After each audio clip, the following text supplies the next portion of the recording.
अस्सलाम वालेकुम नाजरीन, बाखबर किसान की कम्युनिटी वीडियो में खुश आमदीद। मैं हूं आपका मेज़बान मलिक अदनान। जैसा कि आप सब भाइयों को पता है कि गंदम की बुवाई तकरीबन पूरे मुल्क में मुकम्मल हो चुकी है और गंदम जो है वो कहीं पे पहले पानी की स्टेज पर है, कहीं पे खाद लगाई जा रही है पहली, और कहीं पे जो है वो जड़ी बूटियों का कंट्रोल किया जा रहा है। तो हमारे साथ कम्युनिटी के अंदर जो किसान भाई मुंसलिक रहे, उनमें से ज़्यादातर किसान दोस्तों का यही पूछना था इसी हवाले से कि पहला पानी कब लगाया जाए, किस खाद का इस्तेमाल किया जाए और जड़ी बूटियों को कैसे कंट्रोल किया जाए। इसके अलावा माल मवेशियों के हवाले से भी सवाल जवाबात जो है वो होते रहे कम्युनिटी सेक्शन के अंदर।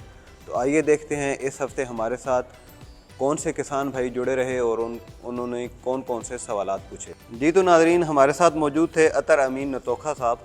वो हमसे पूछते हैं कि सर, गंदम को पहले पानी के 20 दिन बाद खाद बग़ैर पानी दिया जा सकता है? मतलब कि उनको पहला पानी लगाए हुए 20 दिन हो चुके हैं और वो चाह रहे हैं कि मैं अगला पानी ना लगाऊं क्योंकि वतर मौजूद होगा उनकी ज़मीन में। तो वो पूछना चाह रहे थे कि मैं खाद इस्तेमाल कर सकता हूं या नहीं कर सकता। तो इस हवाले से जो है उनको रहनुमाई फ़राहम की गई कि अगर आपकी ज़मीन रेतली है तो उसको जो है वो पहली खाद के बाद जो है 20 से 25 दिन बाद यूरिया खाद की ज़रूरत पड़ती है।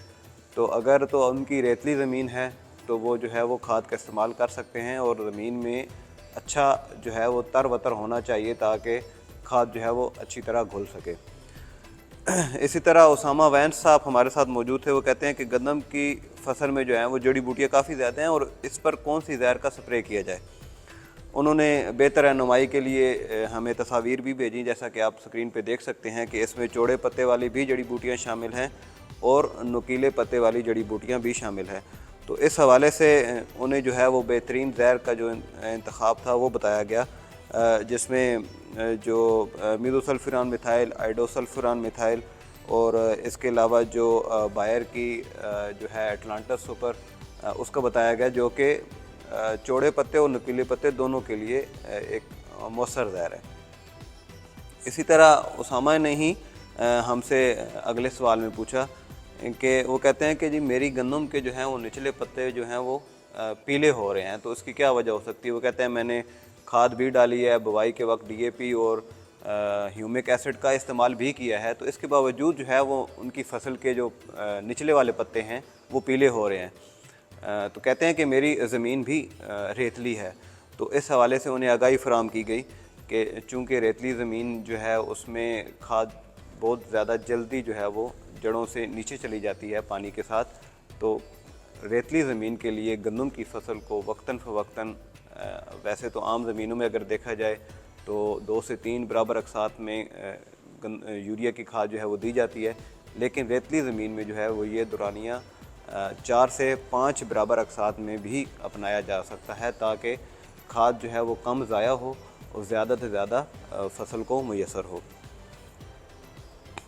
इसके बाद रफ़ाकत साथ हमसे मौजूद थे। उन्होंने हमें वॉइस रिकॉर्डिंग भेजी जिसमें वो हमसे पूछ रहे थे कि उनके जो गंदम है उसके भी पत्तों का जो है वो रंग तब्दील हो रहा है, तो क्या वजह हो सकती है। तो इस हवाले से उन्हें जो है मालूमात फ़राहम की गई कि मुमकिन वजूहात क्या हैं पत्तों की पीला होने की। फिर हमारे साथ आबिद अली साहब मौजूद थे। वो पूछते हैं कि ज़फ़रवाल में 14 से 17 तक मौसम कैसा रहेगा। तो इस हवाले से जो है वो उनको मौसम का हाल बताया गया। फिर हमारे बाखबर किसान की तरफ से आप किसान भाइयों के लिए एक मालूमाती पोस्ट जो है वो शेयर की गई, जिसमें भेड़ बकरियों की एक ख़तरनाक और जानलेवा बीमारी है अंथड़ियों का ज़हर। तो उसकी अलामात बताई गई, उसका बचाव बताया गया, उसका इलाज बताया गया। इसी हवाले से एक किसान भाई थे हमारे साथ, रफ़ाकत अली साहब। वो पूछते हैं कि मैंने जो है वो 31 दिसंबर को बिजाई की थी गंदम की, तो एक दिन बाद जो है वो बारिश हो गई। तो बारिश की वजह से जो है वो करंट बन गया था, मतलब ज़मीन की जो ऊपर वाली सतह है वो सख्त हो गई थी। तो जो गंदम का उगाव है वो कहीं पे उगाव बहुत अच्छा है, कहीं पे उगाव बिल्कुल नहीं है। तो जब उन्होंने ज़मीन ऊपर से हटा कर देखी तो नीचे पत्ते जो पौधे थे वो मुड़ रहे थे और पीले हो रहे थे, जैसा कि आप स्क्रीन में देख सकते हैं। उन्होंने साथ तस्वीर भी भेजी हमें कि ये मसला आ रहा है। तो वो कह रहे थे कि क्या मैं अपाशी कर दूं तो उन्हें इस हवाले से जो है वो गाइड किया गया कि आप हल्की अपाशी करें और साथ 2 किलो सल्फ़र का इस्तेमाल करें। इसके इस्तेमाल से क्या होगा, ज़मीन नरम होगी और जो उगाव रह गया है ज़मीन के अंदर हैं पौधे वो उगाएंगे। हमारे साथ आबिद अली मौजूद थे। वो पूछते हैं कि मैं ये दवाई लेके आया हूँ, वाल्टर सुपर के नाम है दवाई का, जैसा कि उन्होंने तस्वीर भी भेजी और आप देख सकते हैं। तो वो पूछ रहे थे कि यार ये जो दवाई है ये इंटरनेशनल कंपनी की है या किसी लोकल कंपनी की है। तो चूँकि ये दवाई एक लोकल कंपनी की थी, लोकल कंपनी की मैन्युफैक्चरिंग करदा है, तो उन्हें बताया गया कि मोहतरम ये जो दवाई है ये लोकल कंपनी की है। इसी तरह आबिद अली ने ही सवाल हमसे पूछा कि गंदम को चौड़े पत्ते वाले स्प्रे करना है और 16 तारीख को बारिश है, तो मैं बारिश से पहले स्प्रे करूं या बारिश के बाद स्प्रे करूं। तो उनकी बेहतर रहनुमाई के लिए उन्हें बताया गया कि अगर जो है वो ज़मीन वतर कंडीशन में है, मतलब इतना वतर है कि जड़ी बूटी मार जहर स्प्रे किया जा सकता है, तो वो बारिश से पहले स्प्रे कर सकते हैं। अगर वतर कम है तो बेहतर है कि बारिश के बाद जब ज़मीन जो है वो इस कंडीशन में आए कि उस पर स्प्रे किया जा सके, क्योंकि कुछ जड़ी बूटी ज़हर ऐसे हैं जो तर वतर में ज़्यादा असर करते हैं, कुछ कम वतर हो तब ज़्यादा असर करते हैं। तो हर जो वो ज़हर है, प्रोडक्ट है, उसकी अपनी खसूसियात हैं। तो उस हवाले से उन्हें जो है वो ब्रीफ़ किया गया। फिर हमारे साथ अब्दुल साहब मौजूद थे। वो पूछते हैं कि मौजूदा हालात को जो है वो देखते हुए कौन से ऐसे तरीके हैं जिससे पानी की बचत की जा सकती है। उनके पास कहीं 2 एकड़ ज़मीन है, वो चावल और गंदम के हवाले से पूछ रहे थे कि मुझे ऐसे तरीके बताएं कि जिससे एक तो मेरी बिजली की बचत हो, दूसरा पानी की भी बचत हो इन फसलों को लगाने के लिए। तो उन्हें बताया गया कि किस तरह सोलर ट्यूबवेल जो है वो उससे आपकी बिजली की बचत हो सकती है, और गंदम और चावल में कौन सी ऐसी तदाबीर अपनाई जा सकती हैं कि जिससे कम से कम पानी लगे। आप जैसा कि कमेंट सेक्शन में देख रहे हैं कि हमने उन्हें प्रॉपर ब्रीफ़ किया। बाखबर किसान की तरफ से एक पोस्ट शेयर की गई। चूँकि इस वक्त ज़्यादा सवालात जड़ी बूटियों को कंट्रोल के हवाले से आ रहे थे गंदम की फसल में, तो इस हवाले से आप किसान भाइयों के लिए एक मालूमाती पोस्ट शेयर की गई कि जिसमें बताया गया कि नुकीले और चौड़े पत्ते वाली जड़ी बूटियों को कंट्रोल कैसे किया जा सकता है, कौन सी ऐसी तदाबीर हैं जो ज़्यादा मौसर जो है वो काम करती हैं। हमारे साथ अब्दुल रहीम साहब थे। वो डॉक्टर हनीफ साहब से पूछ रहे हैं कि चकवाल में 14 से 17 दिसंबर तक जो है वो मौसम कैसा रहेगा, कोई बारिश का इम्कान है या नहीं।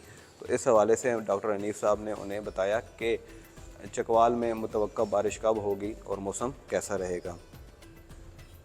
रफ़ाकत अली साहब थे, उन्होंने हमें वॉइस मैसेज किया जिसमें वो पूछ रहे थे कि झोटी थी उनकी, मतलब छोटी भैंस है झोटी, उसको उन्होंने वैक्सीन लगवाई। तो वो कह रहे हैं कि वैक्सीन लगवाने के बाद जो वैक्सीन वाली जगह थी, एक तो वो सूज गई, दूसरा वो खाना पीना उसने कम कर दिया।